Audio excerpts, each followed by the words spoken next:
नमस्कार दोस्तों, तो आज की इस वीडियो में हम बात करेंगे कि एनसीसी डायरेक्टरेट की तरफ से एक्स सर्विसमैन भाइयों के लिए वैकेंसी निकाली गई है, जो कि बहुत अच्छी अपॉर्चुनिटी है। तो जिन भाइयों को इस वैकेंसी में अप्लाई करना है तो वो इस नोटिफिकेशन को रीड आउट करके अपनी एलिजिबिलिटी कंडीशंस को चेक करके आप इस वैकेंसी में अप्लाई कर सकते हैं। तो दोस्तों, मैं बताना चाहूँगा कि इस वैकेंसी में अप्लाई करने के लिए आपको सबसे पहले NCC directorate Bihar and Jharkhand की वेबसाइट पर जाना है। ठीक है, तो उसके होम पेज पे आने के बाद आपको नीचे ऐसे नोटिफिकेशन मिलेगा, hiring of ESM as contractual instructor staff as per expansion plan of NCC. ठीक है, तो यहाँ पे आपको कॉन्ट्रैक्ट बेसिस पे रखा जाएगा एज एन इंस्ट्रक्टर, ठीक है, under the expansion plan of NCC.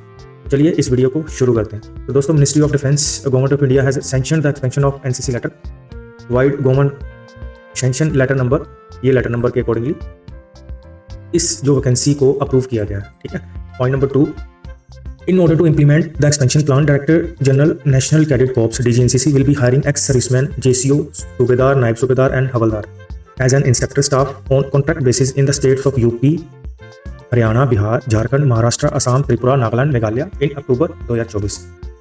बिल्कुल बेसिक सा इंग्लिश लिखा है, आप इस एडवर्टाइजमेंट को अपने आप पढ़ के समझ सकते हैं और अपनी एलिजिबिलिटी कंडीशंस को चेक कर सकते हैं। Balance hiring will be commencing end of this year. ठीक है, तो पहले ये अक्टूबर में कुछ वैकेंसीज को फुलफिल करेंगे, देन आफ्टर जो बैलेंस ज्वाइनिंग होगी, जहाँ एडवर्टाइजमेंट फ्रेश निकलेगा 2024 में, उसके बाद जो पेंडिंग वैकेंसी है फुलफिल की जाएंगी। ठीक है, रिक्वायरमेंट ऑफ हायरिंग। ठीक है, अभी ये आपको वीडियो एकदम ध्यान से देखना है ताकि ये वीडियो आपसे छूटे ना और आप ईच एंड एवरी इन्फॉर्मेशन आप अच्छे से ले पाओ। ठीक है, तभी आप इस वैकेंसी को अप्लाई कर पाओगे। तो दोस्तों, इसमें है ESM will B hired for 36 units spread across the 5 NCC directorate. ठीक है, हमारे जो एनसीसी डायरेक्टरेट है वो कितने 5 एनसीसी स्टेट डायरेक्टरेट्स हैं, उनके अंडर 36 यूनिट्स हैं, तो वहीं पे इन JCO NCO को पोस्ट किया जाएगा। तो उसकी भी कुछ एलिजिबिलिटी कंडीशंस है, वो आगे मैं आपको बताऊंगा। तो चलिए, the details of locations where ESM will be employed post hiring have been listed.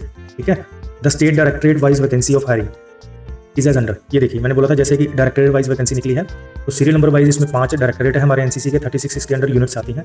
इसमें डायरेक्टरेट दिए गए हैं Bihar and Jharkhand, number of ESM JCO vacancy, number of ESM NCO vacancy, number of ESM to be hired.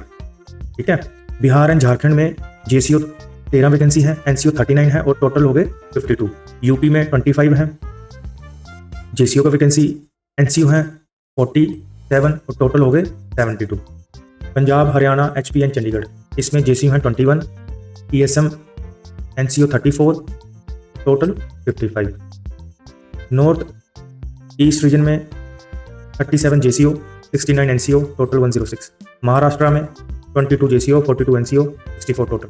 तो total JCO का जो vacancy है 118 का vacancy है और जो NCO का वैकेंसी है 231 का वैकेंसी है। टोटल वैकेंसी आ गया 349। तो दोस्तों, ये बहुत बड़ी वैकेंसी है। जो भी ESM इसमें अप्लाई करना चाहते हैं, मैं रिक्वेस्ट करता हूँ कि आप इसमें अप्लाई कीजिए। ये बहुत ही अच्छी वैकेंसी है और आपको इसमें बहुत सारी फैसिलिटीज़ भी दी जाएंगी इन फ्यूचर। प्रेजेंटली ये मे बी कॉन्ट्रैक्ट बेसिस पे होगा, बट आने वाले टाइम पे आप कंफर्म भी हो सकते हो। तो नेक्स्ट अभी चलते हैं hiring at state level. Application submission, interested candidate will be required to fill and their application online link. इस एडवर्टाइजमेंट के सबसे नीचे एक लिंक दिया गया है जिसमें आपको अप्लाई करना है। वो एक फॉर्म टाइप है, उसमें 47 के 46 पेजेस ऐसे हैं जिसमें आपको अपनी डिटेल भरनी है, अपने सारे डॉक्यूमेंट स्कैन करके उसमें अपलोड करने हैं। ठीक है, उसके साथ 3 एनक्लोजर्स हैं, उसको भी आपको फिल आउट करना है। ठीक है, चलिए मैं आपको धीरे धीरे बताऊंगा। And also by the post at the address mentioned at appendix A। ठीक है, the application will be submitted by the candidate in individual capacity. आपको इंडिविजुअली भरना है, ठीक है, अपना फॉर्म इंडिविजुअली भरना है। Sporting documents will have to be scanned in PDF। जैसे आपको मैंने बताया कि स्पोर्टिंग डॉक्यूमेंट्स आपको एक ही PDF में स्कैन करके रखने हैं और उसको अपलोड करना है। And photograph saved as PDF with total all documents not exceeding 5 MB से आपके सभी डॉक्यूमेंट ज़्यादा नहीं होने चाहिए। आप इनको कंप्रेस कर सकते हैं, आप ऑनलाइन अपने डॉक्यूमेंट स्कैन करके ऑनलाइन भी कंप्रेस कर सकते हैं, ये हो जाएगा। ठीक है, और ये जो डॉक्यूमेंट्स हैं ये आपको, जैसे आप ऑनलाइन फॉर्म भर दोगे, ऑनलाइन फॉर्म का प्रिंट लेना है और उसको भी अपलोड करना है अपने एप्लीकेशन फॉर्म के साथ। ठीक है, अपने डॉक्यूमेंट्स के साथ। After successfully filling the application form, the applicant is required to take print out. जैसे कि मैंने आपको बताया, आपको प्रिंट आउट लेना है, which is to be taken long with the interview once called. आपको इंटरव्यू के टाइम पे भी वो लेके जाना है। जो भी आप इस पर अप्लाई करोगे, जो आपके पास एप्लीकेशन फॉर्म रहेगा, उसको आपको साथ में लेके जाना है। ठीक है, और साथ में आपके ओरिजिनल डॉक्यूमेंट्स भी होने चाहिए। Filling of application form only will not be a reason for call of interview. ठीक है, इनके कहने का मतलब है आपने अगर भर दिया तो इसका मतलब ये नहीं है कि वो आपको इंटरव्यू के लिए बुला लेंगे, वो शॉर्टलिस्ट करेंगे depending cross checking your documents and eligibility conditions. ठीक है, size restriction for scan copies, जैसे मैंने आपको बता दिया, उसको स्कैन करना 5 MB से एक्सीड नहीं होना चाहिए। ठीक है, अभी बी पॉइंट को रीड करते हैं, screening. The applicants will B screen bye the board of officers at each state directorate. ठीक है, सभी स्टेट के जो डायरेक्टरेट रहेंगे ठीक है, उनको स्क्रीन किया जाएगा बाय बोर्ड ऑफ ऑफिसर्स, ठीक है, वो एनसीसी यूनिट्स के ही ऑफिसर्स रहेंगे। तो this will be done to a certain candidate meeting minimum eligibility criteria, वहाँ पे आपका मिनिमम जो एलिजिबिलिटी क्राइटेरिया इन्होंने मांगा है वो वहाँ पे चेक किया जाएगा। एजुकेशन क्वालिफिकेशन देखी जाएगी, एज लिमिट देखी जाएगी, रेलिवेंट एक्सपीरियंस जो इनको इंस्ट्रक्टर के लिए चाहिए, अपने जो स्टाफ के लिए चाहिए, मेडिकल फिटनेस सर्टिफिकेट आपको सबमिट करना पड़ेगा। ये सारी चीज़ें वहाँ पे आपकी क्रॉस चेक की जाएंगी, ठीक है। और एक जरूरी बात, submit medical fitness certificate issued at the time of release, ठीक है। जैसे कोई बंदा रिलीज होता है, रिटायर होता है, तो एक रिलीज मेडिकल होता है, रिटायरमेंट का मेडिकल, तो अगर आपके पास वो कॉपी पड़ा होगा तो वो भी आपको अपने पास रखना है, ठीक है, आपको साथ में लेके जाना है जब भी आपका इंटरव्यू कंडक्ट होगा। In addition a medical certificate, medical fitness certificate issued by OIC ECHA civil surgeon stating present fitness state will also to be submitted, ठीक है। ये इन्होंने ऐसा लिखा है क्योंकि एक एक्स सर्विसमैन की जो मेडिकल फैसिलिटी रहती है वो हमारी ECHS के थ्रू रहती है, तो वहाँ पे जो हमारा OIC ECHS रहते हैं या सिविल सर्जन बैठते हैं, वो आपको स्टेट करेंगे कि that you are medical fit. इसमें आप मेडिकल फिट होने चाहिए, कैटेगराइज नहीं होने चाहिए, ठीक है। इसलिए वो सारे आपके डॉक्यूमेंट्स पहले वेरीफाई करेंगे, देन आफ्टर आपको शॉर्टलिस्ट करके आपको इंटरव्यू के लिए बुलाएंगे। The documents provided by the candidate will be validated by the board of officers, ठीक है। ये सारे डॉक्यूमेंट्स को आपके बोर्ड ऑफ ऑफिसर्स वेरीफाई करेंगे। Thereafter the list of final candidate will be prepared for interview, उसके बाद ही जो कैंडिडेट की लिस्ट बनाई जाएगी, ठीक है, वो इंटरव्यू के लिए बुलाएंगे। इन्होंने मतलब एक काम पहले ही कर लिया कि जो आपके डॉक्यूमेंट्स वेरिफिकेशन है वो अपने लेवल पे कर लेंगे, ताकि हमारे पास वो लिमिटेड ही बंदे जो फिट रहेंगे, वही मेडिकल फिट रहेंगे, वही उनके पास जाएंगे इंटरव्यू के लिए। The final list will be share to the short listed candidate through email, ठीक है। जो शॉर्ट लिस्ट कैंडिडेट होंगे उनका जो लिस्ट फॉरवर्ड किया जाएगा, आपको ईमेल के थ्रू किया जाएगा, तो आपको इस फॉर्म में आपकी जो वर्किंग ईमेल है वही डालनी है। सी पॉइंट देखेंगे interview, short list candidate will be invited for interview on the specific dates and locations, ठीक है। इसमें आपको डेट्स और लोकेशंस मेंशन कर दी जाएंगी by the states, NCC directorate रहेंगे जो भी रिस्पेक्टिव स्टेट्स के रहेंगे, ठीक है। उसमें आपको बता दिया जाएगा आपको कहाँ जाना है, किस लोकेशन पे जाना है, कौन से टाइम पे जाना है, ठीक है। पॉइंट डी में आते हैं document verification. Candidate who successfully clear the interview stage will undergo detail document verification to confirm qualification, ठीक है। जिनका इंटरव्यू क्लियर हो जाएगा फिर उनका डॉक्यूमेंट वेरिफिकेशन होगा, ठीक है।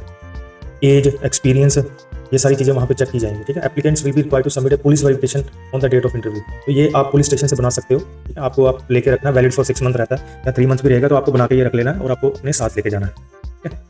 नेक्स्ट है selection. After completing all the stages, जैसे आपकी सारी स्टेजेस कंप्लीट हो जाएंगी, the recruitment process, the board of officers will select the most suitable candidate for the specified position and location, ठीक है। जैसे ये स्टेजेस कंप्लीट हो जाती हैं तो board of officers as per requirement, जहाँ पे उनको क्रिटिकल रिक्वायरमेंट है इस स्टाफ की, ठीक है, most suitable and specified position, वहाँ पे सबसे पहले उनको सेलेक्ट किया जाएगा, ठीक है।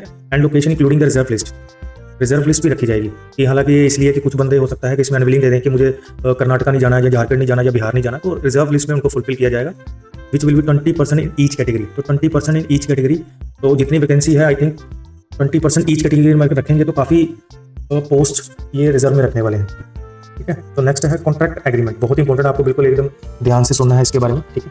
Selected candidates will receive appointment letter by signing the contract, आपको एक अपॉइंटमेंट लेटर दिया जाएगा, ठीक है, जिसके by signing the contract with the state directorates, ये आपका जो कॉन्ट्रैक्ट होगा स्टेट डायरेक्टरेट के साथ, उसका एक एग्रीमेंट टाइप होगा ये, ठीक है। और उसके ऊपर सारी टर्म्स एंड कंडीशंस लिखी होंगी आपके कॉन्ट्रैक्ट की, इंक्लूडिंग, ठीक है। इस एग्रीमेंट के ऊपर आपकी salary, duration, location, responsibilities, date of commencement of their service and entitlement aspects, ये सारी चीज़ें उसके ऊपर मेंशन रहेंगी, तो ये आपको एकदम ध्यानपूर्वक अपना चेक कर लेना है, ठीक है। नेक्स्ट है induction. After the contract agreement is signed, the selected candidate will join their respective post at designated location, ठीक है। जैसे आपको वो मिल जाता है कॉन्ट्रैक्ट एग्रीमेंट, आप जहाँ भी पोस्ट किए जाओगे रिस्पेक्टिव पोस्ट, ठीक है, और जो भी लोकेशन पे आपको पोस्ट किया जाएगा, आपको वहाँ पे गिवन डेट पे रिपोर्ट करना होगा, ठीक है। अभी नेक्स्ट आता है probation period. The ESM shall be on a probation period for 3 months, बहुत ही इंपॉर्टेंट है भाई लोग, कि आपका जो प्रोबेशन पीरियड रहेगा initial for a period for 3 months from the date of joining, ठीक है। तो रिपोर्टिंग ऑन ड्यूटी रिपोर्ट करने के बाद आपका 3 मंथ्स का प्रोबेशन पीरियड रहेगा। Should be individual be found unfit, अगर उसके बाद वो बंदा, वो NCO, वो JCO अगर अनफिट फिजिकली और मेडिकली पाया गया, ठीक है, इनडिसिप्लिन करेगा, ठीक है, not meeting standards to impart training to cadets, जो आपका मेन काम है वहाँ पे क्या करना है, ट्रेनिंग टू कैडेट्स, उनको वेपन फायरिंग करवाना, उनको सर्विस की क्लासेस देना, ठीक है। कैंप में बहुत सारी एक्टिविटीज़ रहती हैं, वो एक्टिविटीज़ करवाना, ठीक है। जैसे नेवी की NCC रहती है, उसमें उनकी बोट पुलिंग करवानी, आर्मी की NCC रहती है, उसमें उनकी फायरिंग करवानी। तो इस तरह के जो भी स्टाफ का जो काम रहता है वो उस बंदे को आना चाहिए। अगर वो अनफिट पाया गया तो उसको वो आउट भी कर देंगे with in the probation duration, out of life application form, ठीक है। तो सबसे पहले the application will B duly filed online. ठीक है, मैंने जैसे आपको स्टार्टिंग में बताया कि आपको ऑनलाइन फॉर्म भरना है, sent by email to concern state. फिर उसको फॉर्म भरने के बाद जब आप उसका प्रिंट आउट ले लोगे, उसको स्कैन करना है अपने डॉक्यूमेंट्स के साथ, फिर उसको concern state directly depending on the chosen place of hiring आपको भेजना है उसके ऊपर। ठीक है, ईमेल के through. The format of application is attached eight annexure 1। ये सबसे नीचे आएंगे एनेक्सर 1, 2, 3। ठीक है, आपको मैं बताऊंगा उसका फॉर्मेट क्या है, उसका भी आपको ध्यान रखना। प्रिंट आउट लेके आपको बिल्कुल कैपिटल लेटर्स में भरना है, एकदम अच्छे ढंग से उसको क्रॉस चेक कर लेना है, अपने डॉक्यूमेंट्स वेरीफाई कर लेने हैं ताकि उसमें कोई गलती तो नहीं। ठीक है, आप पहले ही क्रॉस चेक कर लीजिएगा ताकि उनके चेक करने से पहले आपको अपनी गलती पता चल जाए और आप उसको करेक्ट कर पाएं। ठीक है, date of submission, last date of submission of application online is 20 October. आज कितनी होगी? 28 अक्टूबर को मैं ये वीडियो बना रहा हूँ, तो आपके पास अप्रोक्सीमेटली 1 महीने से थोड़ा सा टाइम बचा है, तो इसको ज़्यादा टाइम नहीं लगेगा। आपके पास जितने भी रिटायरमेंट के सर्टिफिकेट होंगे उनको आप कैफे पे जाके स्कैन करवा लीजिए, अपनी ईमेल पे डलवाइए। ठीक है, जो भी डॉक्यूमेंट्स बनवाने हैं आप बनवा लीजिए, जैसे पुलिस वेरिफिकेशन हो गया, ECHS पॉलीक्लिनिक से आप जाइए, मेडिकल फिटनेस सर्टिफिकेट ले लीजिए। तो वो इंपॉर्टेंट डॉक्यूमेंट्स आप रेडी रखिए ताकि आपको कोई प्रॉब्लम ना हो। अभी देखिए डॉक्यूमेंट्स के बारे में ही हम बात कर रहे थे, तो अभी इसमें डॉक्यूमेंट्स कौन कौन से चाहिए। ठीक है, सबसे पहले तो एप्लीकेशन फॉर्म हो गया, नेक्स्ट 1 में दिया हुआ। ठीक है, self attested copy of Aadhaar card सबके पास होगा, attested copy of permanent and present address proof सबके पास होगा, copy of pension payment order PPO की कॉपी सबके पास होगी, copy of character certificate issued by the last unit organisation at time of retirement. तो ये क्या है, फौज में ये करेक्टर सर्टिफिकेट भी दिया जाता है, जैसे आपके डिस्चार्ज बुक में भी लिखा होगा, जैसे करेक्टर आगे लिखा होगा एग्जाम्पलरी, तो इस तरह का सबका करेक्टर आगे मेंशन किया होगा कि इस बंदे का कौन सा करेक्टर उसमें मेंशन है। ये भी बहुत इंपॉर्टेंट है। ठीक है, ये जो है। फिर नेक्स्ट आता है certificate of army and civil course done. जो भी आपने within the service course किए हुए हैं, या सिविल कोर्स किए हुए हैं, या सिविल एजुकेशन के कोर्स किए हैं, तो सभी कोर्सेज और विद इन सर्विस के कोर्सेज के आपके पास सर्टिफिकेट होने चाहिए। ठीक है, copy of medical fitness certificate issue at the time of release. जैसे मैंने आपको बताया था पहले ही, रिटायरमेंट के टाइम पे जो मेडिकल होता है, जैसे नेवी में उसको कहते हैं रिलीज मेडिकल, आर्मी में कुछ और कहते होंगे, रिटायरमेंट का मेडिकल कुछ ना कुछ नाम होगा उनका, पता मेरे को उसके बारे में पता नहीं है। तो ये आपको अपने साथ इसका एक कॉपी रखना है। नेक्स्ट आता है copy of present medical fitness by civil surgeon. तो आपको इस कॉपी को लेके, ठीक है, ये जो आपका रिलीज के टाइम पे आपका मेडिकल हुआ था, इस कॉपी को लेके भी आपको सिविल सर्जन या OIC ECHS क्लिनिक पे जाना है और अपना मेडिकल करवा देना है। They will issue 1 medical certificate, medical fitness certificate, ठीक है, that you are fit for this job. ठीक है, अभी आता है फॉर्म 11 ऑफ EPF एक्ट 1952। ये आपका EPF कटेगा ना, उसके लिए एक एनेक्सर 2 है, एक आपका इंश्योरेंस डिक्लेरेशन है, उसके लिए एनेक्सर 3 है। ठीक है, और एक आएगा part 2 orders of honours and award special achievements. ये देखो, ये है part 2 orders honours and award. जैसे कोई आपको कोई महावीर चक्र, शौर्य चक्र, इस तरह के अवार्ड्स जो मिले होंगे, स्पेशल अचीवमेंट्स जो भी आपकी विद इन सर्विस में होंगी, अगर आपके पास हैं तो आपको वो भी साथ में लेके जानी है। जहाँ भी उनके जो इशूड सर्टिफिकेट हैं, जो फॉरवर्डिंग लेटर होंगे, अपने पास आपकी फाइल में होने चाहिए। Latest passport size photograph attach होनी चाहिए, size not greater than 50 KB, इसके ऊपर नहीं होना चाहिए। लोकेशंस ऑफ एम्प्लॉयमेंट बहुत इंपॉर्टेंट। ठीक है, ये चीज़ें आप देख लीजिए। स्टेट वाइज इन्होंने डायरेक्टरेट वाइज बता दिया है कि कहाँ कहाँ पे ये बंदे पोस्ट किए जाएंगे। ठीक है, जैसे देखिए डायरेक्टरेट बिहार एंड झारखंड, पटना, भागलपुर, गया एंड सासाराम। ठीक है, ये बंदे यहाँ तक जाएंगे। ठीक है, पंजाब, हरियाणा, HPN, चंडीगढ़, हिसार, गुरुग्राम, नूह, रेवाड़ी, कुरुक्षेत्र, यमुना नगर, जींद, बाला, भिवानी। UP, अलीगढ़, हथरस, गोंडा, अयोध्या, प्रतापगढ़, बरेली, सिकंदराबाद, कानपुर, लखनऊ, मेरठ। फिर Maharashtra, Pune, Aurangabad and Amravati. North east region, Jorhat, Golaghat, Sibsagar, Sivasagar, Kokrajhar, Tura, भाई मैंने तो नाम भी नहीं सुना है, कैसे डिब्रूगढ़। ठीक है, तो आप ये लोकेशन चेक कर लीजिएगा। ठीक है, इस लोकेशन में आपको इंटरव्यू के लिए बुलाया जाएगा। ठीक है, location of interview. Date of interview देखिए, टेंटेटिव डेट है जो इन्होंने नवंबर 2024 में बताई गई है। Exact dates and location of interview आपको ईमेल के जरिए बता दी जाएगी। ठीक है, तो आप इस चीज़ को थोड़ा सा ध्यान से रखिएगा। Contact details, application form along with request documents as per para 5C। ठीक है, 5C में इन्होंने अपने डॉक्यूमेंट्स के बारे में बताया कि जो उनको रिक्वायरमेंट है, will be forward to the email ID and postal address listed out. ठीक है, appendix 1, depending on the state directorate where the applicant wishes to apply. ये इन्होंने बताया हुआ है कि आपके वो सारे डॉक्यूमेंट्स उसमें ईमेल पे आपने फॉरवर्ड करने हैं। If any queries regarding filling the application form और entire process of hiring may be clarified on the number listed out against each directorate. ठीक है, अगर आपको कोई इशू आता है ना, तो सभी डायरेक्टरेट के आप नंबर ऑनलाइन भी चेक कर सकते हैं और वहाँ से आप उनके साथ कॉन्टैक्ट करके क्लैरिफाई कर सकते हैं कि मुझे यहाँ पे इशू आ रहा है, वो आपको क्लैरिफाई कर देंगे। Terms and condition for hiring the ex-serviceman JCU NCU and NCC director at contract instructor staff. ठीक है, 2 कैटेगरी में होंगी। ठीक है, एक ESM JCU instructor, ESM NCU instructor. इसमें सूबेदार, नायब सूबेदार, ठीक है, हवलदार, ये 2 तरह की इसकी जो कैटेगरी है वो इसमें रिक्रूटमेंट की जाएगी। ठीक है, eligibility condition, service the eligibility condition of hiring ESM NCC अब। तो इसमें ESM की जो कंडीशंस बता रखी है वो क्या क्या होनी चाहिए एनसीसी में आने के लिए। Should have retired from service in the rank of havildar, hiring in the rank of havildar as a contractor instructor staff, retired NCO, rank of subedar, वही इन्होंने बताया कि उस रैंक का हवलदार एनसीओ होना चाहिए और सूबेदार नायब सूबेदार होना चाहिए, रिटायर्ड जेसीओ, ठीक है। ESM फ्रॉम ऑल आर्म्स, तीनों आर्मी नेवी एयरफोर्स केस में एलिजिबल है, subject to the meeting request criteria, ठीक है। क्राइटेरिया मीट होना चाहिए चाहे वो किसी सेना से हो, ठीक है। ESM meeting the criteria, not available hiring suitable, NCO will be hired, ठीक है। अगर कोई जेसीओ इसमें एलिजिबल नहीं करता है तो उसकी जगह पे भाई साहब एनसीओ को रखा जाएगा, क्योंकि इनको वैकेंसी तो फुलफिल करनी है, काम लेना है, तो इसमें कैटेगरी वाला तो रखेंगे नहीं, बिल्कुल फिट रखेंगे। तो इसलिए उन्होंने कहा है कि अगर जेसीओ फुलफिल नहीं करेगा तो एनसीओ को वहाँ पे हायर कर लिया। Personal who have served in category A, category B, training establishment and regimental centre as an instructor, ठीक है। ये देखिए जिन्होंने within the service training establishment के काम किया ना, तो उनके सिलेक्शन का जो प्रोबेबिलिटी है वो भी काफ़ी ज़्यादा रहेगा यहाँ पे, ठीक है, क्योंकि उनके पास काफ़ी सारे सर्टिफिकेट रहेंगे, तो वो ऑलरेडी पहले ही कंफर्टेबल हैं पढ़ाने में, तो वहाँ भी कंफर्टेबल रहेंगे, ठीक है। और having I grade in professional course will be given preference, ठीक है। इन्होंने कुछ कोर्सेज हैं जो प्रोफेशनल कोर्सेज रहते हैं सर्विस में, उनको प्रेफरेंस दी जाएगी, ठीक है। तो ये कोर्स सभी ने नहीं कर सकते, सभी ने नहीं किए होते, कुछ स्टाफ ने किए होते हैं। तो आई होप कि इन कोर्स में किसी भी एक कोर्स में अगर आपने विद इन सर्विस में ये कोर्स किया हुआ है तो आप इसमें एलिजिबल हो, ठीक है। Education and course qualification ESM instructor इन्होंने नीचे बताया हुआ, ठीक है। Will B qualified in one of the under mention army course from category A और कैटेगरी बी ट्रेनिंग इंस्टीट्यूट। तो चलिए कोर्सेज देखते हैं कौन कौन से कोर्स हैं। जैसे पहले पे है platoon commander course, section commander course and equivalent, Ghatak course, drill course, weapon training course, mortar course, अरे भाई बड़े जबरदस्त कोर्स है भाई। MMG and AGL course, anti tank course, all small arms signal course, LDCT/LGSC/UI course. ये किसी को course पता हो तो प्लीज़ वीडियो में कमेंट कीजिएगा। Troop commander course and equivalent, ATGM course, sniper course, ADP course, D&M course, quarter march course, any other army course. अरे भाई इस तरह के किसी ने कोर्स किए होंगे तो वो तो 100% ही सिलेक्ट हो जाएंगे। इस बार तो NCC में जो भी बच्चे हैं ना प्रॉपर आर्मी वाले बना के छोड़ेंगे। अगर ये बंदे पहुंच गए NCC बिलेट्स में तो ट्रेनिंग तो लाजवाब ही होने वाली भाई। सर्विस रेंडर्ड, ठीक है। 10 पॉइंट आता है JCO NCC should have completed colour service. Colour service complete होनी चाहिए, ठीक है। प्री मैच्योर नहीं होना चाहिए, ठीक है। उसकी कलर सर्विस जो भी उसकी इनिशियल इंगेजमेंट ऑफ सर्विस रहती है वो उसकी कंप्लीट होनी चाहिए, और किसी तरह का कोई उसका जैसे इम्प्रिजनमेंट होती है जब करेक्टर के ऊपर कुछ भी इशू नहीं होना चाहिए, ठीक है। MACP holder Naik given MACP havildar will not be eligible. भाई MACP जो हवलदार रहते हैं ना वो इसमें एलिजिबल नहीं है। हवलदार वैकेंसी ओनली हवलदार रैंक का ही बंदा चाहिए, MACP हवलदार नहीं चाहिए, ठीक है। हवलदार गिवन MACP ऑफ नायब सूबेदार विल कंसिडर्ड एज हवलदार। ये देखो इन्होंने क्या बताया होगा, जो नायब सूबेदार MACP के थ्रू बना होगा, ठीक है, MACP नायब सूबेदार होगा, हाँ, उनको हवलदार ही माना जाएगा। वो हवलदार की NCO की वैकेंसी में ही रिक्रूट किए जाएंगे। इनके कहने का मतलब यही है, ठीक है।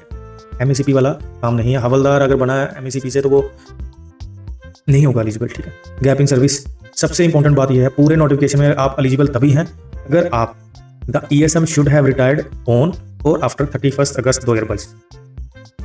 अगर आप अगस्त 2022 तक रिटायर हुए हो और आप इसके बाद रिटायर हुए हो आप तभी इस पोस्ट के लिए एलिजिबल। तो भाई सबसे मेन कंडीशन मेरे को ये लगी गैप इन सर्विस। ज़्यादा गैप होगा तो जो भी फौजी बंदा होगा तो with the passage of time वो अपना धीरे धीरे भूल जाएगा जो भी उसने सीखा होगा। तो इसमें ये रिक्रूट कर रहे हैं जो भी फ्रेश रिक्रूट हुए हैं, ठीक है। 31 अगस्त 22 फ्रेश ही हो गए, साल 1.5 साल उम्र रिटायरमेंट का हुआ है तो वो फ्रेश ही हो गए, ठीक है। अब ये देखिए discipline for hiring in NCC and individual should meet the following discipline QRs, ठीक है। ये जो डिसिप्लिन के QR हैं उसको भी मीट करना चाहिए।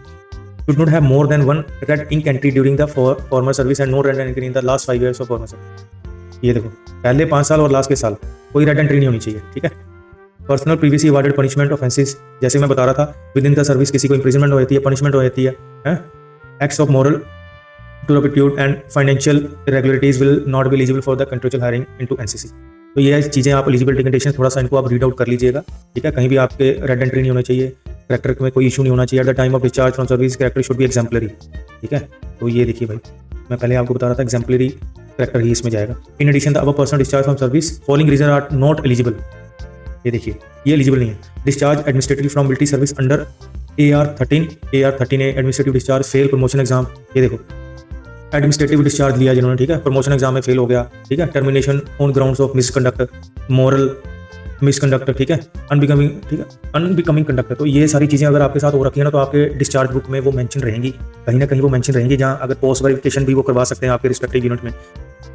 तो ये सारी चीज़ें आप देख के अप्लाई कीजिएगा। Service no longer required, SNLR इसको बोलते हैं सर्विस में, सर्विस नो लॉन्गर रिक्वायर्ड भी नहीं मिला होना चाहिए उसको। Expired way discharge under surplus to the establishment, तो ये होगा SNLR, तो वो तो भाई एलिजिबल नहीं होगा। Unsuitable for further military service, ये भी किसी को अगर होगा तो वो एलिजिबल नहीं है। Unlikely to become an efficient soldier, तो ये आप थोड़ा एक बार पढ़ लीजिएगा अच्छे से इस नोटिफिकेशन को, देन आफ्टर आप इस वैकेंसी में अप्लाई कीजिए, क्योंकि इनने बहुत डायरेक्टरेट ने बहुत अच्छे ढंग से ब्रीफ किया हुआ है यहाँ पे कि हमें एक्चुअली में चाहिए क्या। ठीक है, वीडियो काफ़ी लंबा बन रहा है, अगर मैं शॉर्ट में बताता तो आपको कुछ चीज़ें पता नहीं चल पाती। वीडियो काफ़ी लंबा बन रहा है, लेकिन आप पूरे वीडियो को देखेंगे तभी आपको इसके बारे में प्रॉपर पता चलेगा कि आपको रिक्वायरमेंट क्या है और अगर आप अप्लाई कर सकते हैं कि नहीं कर सकते। ठीक है, मेडिकल कैटेगरी जो मैंने पहले आपको बताया था, JCO NCCO from army should be in medically category shape 1। ठीक है, शेप 1 कैटेगरी होना चाहिए, बिल्कुल फिट होना चाहिए eight the time of discharge. Medical fitness certificate issued at the time of release, मैंने आपको बताया था ना मेडिकल सर्टिफिकेट, आप झूठ नहीं मार सकते या डमी सर्टिफिकेट नहीं बना सकते कि मैं फिट था, तो आपकी डिस्चार्ज बुक में भी मेंशन रहेगा। ठीक है, वेरीफाई भी करवा सकते हैं रिकॉर्ड ऑफिस से कि आप शेप 1 में थे कि नहीं गए थे। फिर ये मेडिकल फिटनेस सर्टिफिकेट भी है, कॉपी आपके पास होनी चाहिए जो रिलीज के टाइम पे आपने करवाया, उसके ऊपर भी आपकी कैटेगरी मेंशन रहती है। इन एडिशन इन्होंने एक सर्टिफिकेट मांगा है, जैसे आपको मैंने बताया था ऊपर, certificate issued by OIC ECHS stroke civil surgeon at the time of signing of contract agreement will be also be submitted. ठीक है, ये भी आपको साथ में रखना है। Personal place in low medical category both temporary and permanent during entire former service, date of discharge mission before discharge due to alcohol not eligible भाई। ठीक है, लो मेडिकल कैटेगरी वाले तो इसमें है ही नहीं, अप्लाई मत करना भाई, इंटरव्यू में निकाल दिए जाओगे या डॉक्यूमेंट्स में निकाल दिए। Applicant should have basic physical fitness and should not be suffering from obesity, basic fitness होनी चाहिए, मोटापा नहीं होना चाहिए। ठीक है, एक जवान की तरह लगने चाहिए वहाँ पे, क्योंकि आपको वहाँ पे रिप्रेजेंट करना है, ट्रेनिंग देनी है, वेपन फायरिंग करवानी है, तो आपका फिजिक इस तरह का होना चाहिए ताकि आप वहाँ पे उनको टैकल कर पाओ। टर्म्स एंड कंडीशन आप एक बार रीड आउट कर लीजिएगा। ठीक है, initial terms of engagement extension of service, the initial terms of engagement on contract will be for 2 years।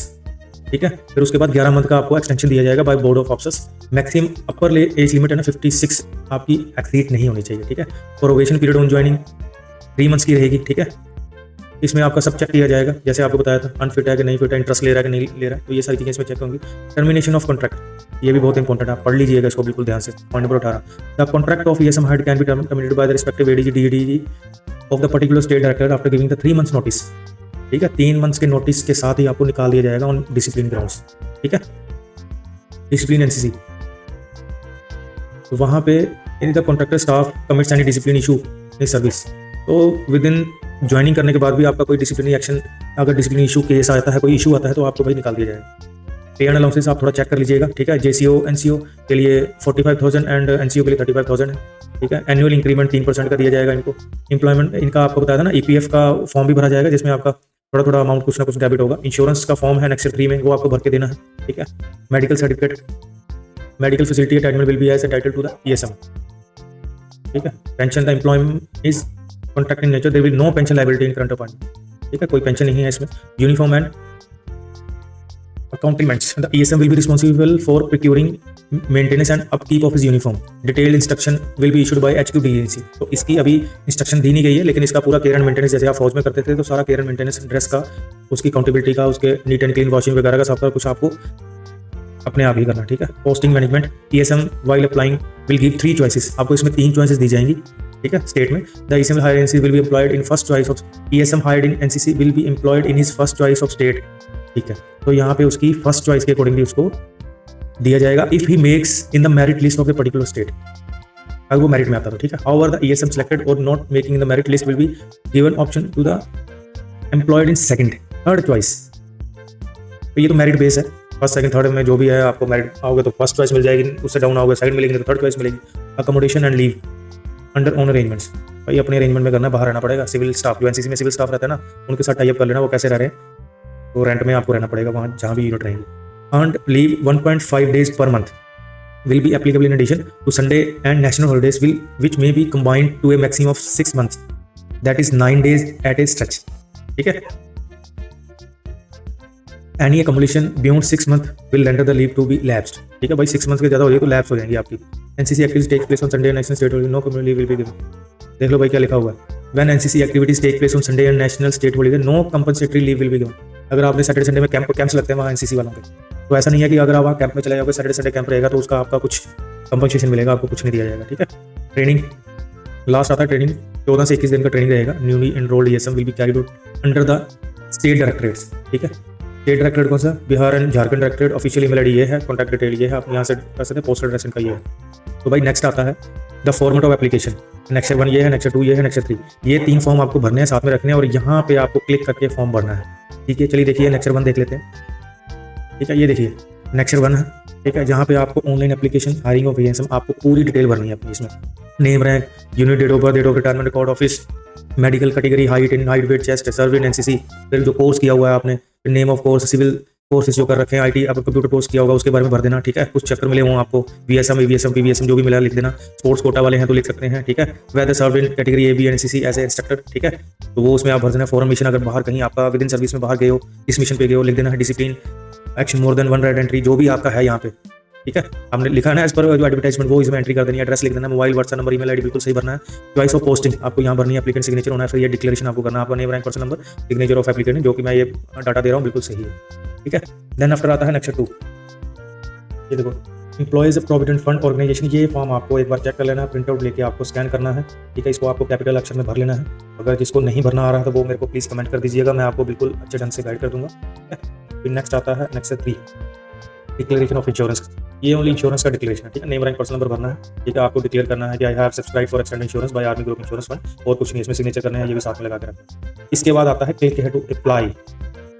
तो दोस्तों यहाँ पे आपको करना है अप्लाई। आपको अपना डिटेल ऐसे पेज खुलेगा आपके सामने, we are looking for you, join us, application form filling ESM hiring. ठीक है, यहाँ पे देखिए application form linked with the letter, सब मेंशन है यहाँ पे, आप भर सकते हैं। Before you start filling please make sure you have real all the terms, आपने सब कुछ पढ़ लिया है, टर्म्स एंड कंडीशन, डॉक्यूमेंट्स जो चाहिए भर लिया है। ठीक है, इस वेबसाइट के बारे में बात कर रहा है। अभी आपको मान लीजिए पीडीएफ फाइल बनानी है, तो पीडीएफ फाइल आपको कैसे बनानी है, मान लो मेरा नाम रमेश कुमार है। ठीक है, मोबाइल नंबर और मेरा रैंक, इस तरह से भरना है आपको। ठीक है, मेरा नाम है रमेश कुमार, अंडरस्कोर डालना, फिर मोबाइल नंबर डालना, अंडरस्कोर रैंक डालना। इस तरह से आपको पीडीएफ फाइल बनानी है और ईमेल आईडी पे उनको सेंड करनी है। ठीक है, जैसे ये मेरा ईमेल आईडी है, इसको मैं स्विच भी कर सकता हूँ अगर मेरे को चेंज ओवर करना है, तो यहाँ से मैं न्यू ईमेल आईडी के साथ, ठीक है, @ जो भी आप भरना चाहें भर सकते हैं। अगर आपसे गलती हो तो यहाँ से क्लियर फॉर्म कर सकते हैं। ये देखिए 147 पेजेस आपको भरने पड़ेंगे, तब आपको सबमिट करना पड़ेगा। इसके बाद आप इस फॉर्म को प्रिंट आउट लोगे, इसको कंप्रेस करोगे, कंप्रेस करने के बाद सारे डॉक्यूमेंट स्कैन करोगे। ठीक है, फिर आपको उस ईमेल आईडी पे भेजना है जहाँ पे उन्होंने बोला गया। तो दोस्तों आई होप आपको इस वीडियो में सब कुछ पता चल गया होगा कि कैसे मुझे इस वैकेंसी के में अप्लाई करना है। मैंने बहुत ही ज़्यादा ब्रीफ में आपको बताया है, वीडियो काफ़ी लंबा हुआ होगा, बट आपको एकदम, मुझे आशा है कि एकदम अच्छे से समझ आया होगा कि आपको इस वैकेंसी में कैसे अप्लाई करना है। ठीक है, पीछे कुत्ता इतनी तेज भौंक रहा है तो मेरे को जल्दी जल्दी ये वीडियो खत्म करना पड़ा। आई होप कि इस वीडियो से आपने काफ़ी कुछ सीखा होगा, और जो भी एलिजिबल एएसएम है, जो भी हमारे फौजी भाई लोग हैं, इसमें आप अप्लाई कीजिए if you are eligible, and best of luck for your application form for your next job journey. Stay tuned and subscribe us for more updates.